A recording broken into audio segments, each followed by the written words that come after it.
दिवेर युद्ध की योजना महाराणा प्रताप ने अरावली स्थित मनकियावस के जंगलों में बनाई थी। भामाशाह द्वारा मिली राशि से उन्होंने एक बड़ी फौज तैयार कर ली थी।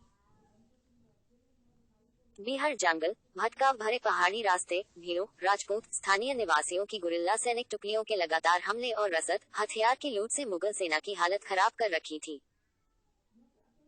अंग्रेजी इतिहासकारों ने लिखा है कि हल्दी घाटी युद्ध का दूसरा भाग, जिसको उन्होंने बैटल ऑफ दिवेर कहा है, मुगल बादशाह के लिए एक करारी हार सिद्ध हुआ था।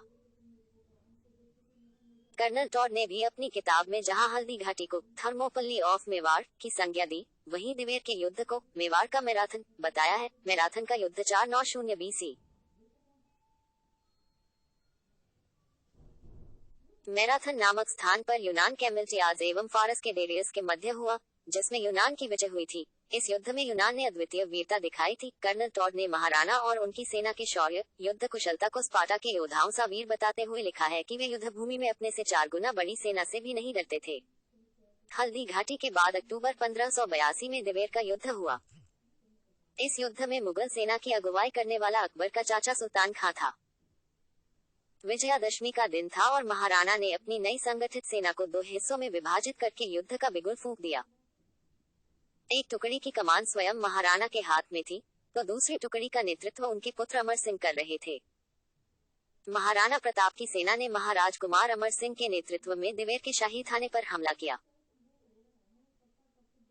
यह युद्ध इतना भीषण था कि प्रताप के पुत्र अमर सिंह ने मुगल सेनापति पर भाले का ऐसा वार किया कि भाला उसके शरीर और घोड़े को चीरता हुआ जमीन में जा धंसा और सेनापति मूर्ति की तरह एक जगह गड़ गया।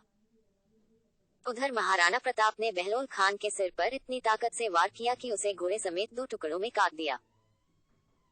स्थानीय इतिहासकार बताते हैं कि इस युद्ध के बाद यह कहावत बनी कि मेवाड़ के योद्धा सवार को एक ही वार में घोड़े समेत काट दिया करते हैं। अपने सिपाही सालारों की यह गत देखकर मुगल सेना में बुरी तरह भगदड़ मची और राजपूत सेना ने अजमेर तक मुगलों को खदेड़ा। भीषण युद्ध के बाद बचे खुचे 36,000 मुगल सैनिकों ने महाराणा के सामने आत्मसमर्पण कर दिया। दिवेर के युद्ध ने मुगलों के मनोबल को बुरी तरह तोड़ दिया। दिवेर के युद्ध के बाद प्रताप ने गोगुंडा, कुंभलगढ़, बस्सी, चावंड, जावर, मदारिया, मुही, मांडलगढ़ जैसे महत्वपूर्ण ठिकानों पर कब्जा कर लिया। इतिहासकार बताते हैं कि इसके बाद भी महाराणा और उनकी सेना ने अपना अभियान जारी रखते हुए सिर्फ चित्तौड़ को छोड़ के मेवाड़ के अधिकतर ठिकाने दुर्ग वापस स्वतंत्र करा लिए। यहाँ तक कि मेवाड़ से गुजरने वाले मुगल काफिलों को महाराणा को रकम देनी पड़ती थी।